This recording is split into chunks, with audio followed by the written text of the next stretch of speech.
Now, what a victim mentality. He's saying, God, you're not worth following. It doesn't pay off like you said it would.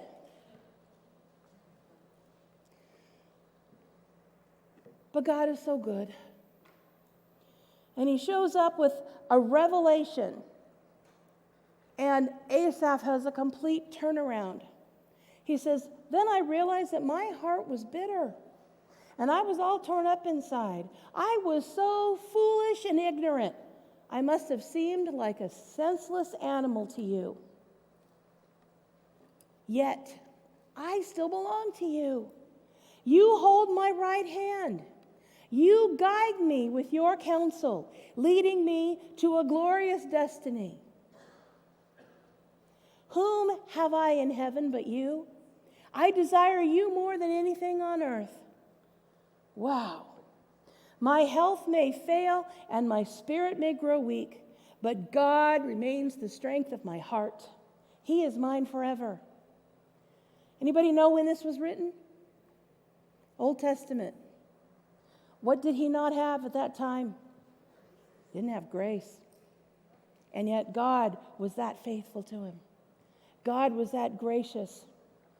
And he didn't come to Asaph and scold him, and he didn't shame him for being foolish and ignorant.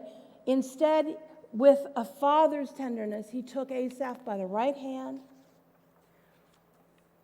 and he showed Asaph how much he loved him. I love this sentence that Ben Daly wrote, and it's this: Asaph poured his heart out to God, and God poured his heart into Asaph. And this is a complete side note, but sometimes you cannot experience the true love of God because you have so much stuff in your heart that you have not poured out.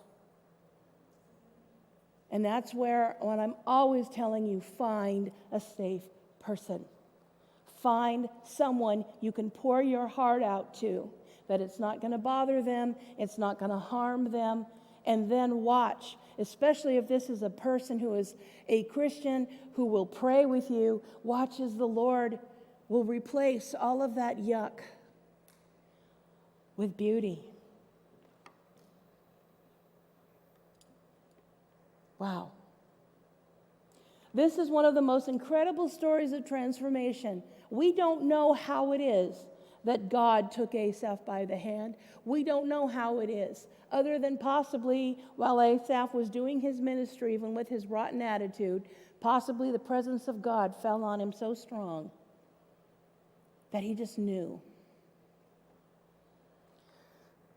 If we're going to walk in the victory that is already ours, we must reject the orphan spirit and rejoice in the spirit of sonship that Jesus won for us at Calvary. He bought it. He bought you with his blood. He purchased you. He took you out of slavery. He took you out of the workhouse, out of the poorhouse, and he put you in the palace. And we need to remember, we're never going back. What they say about foster children is it's so hard for them, even when they're adopted, to understand that they aren't going to be leaving this home. You're never going to leave God. God is never going to make you leave. Now, you can go out on your own and you can make a mess out of your life all you want, but he's still going to love you, and he's still going to be waiting for you to come back.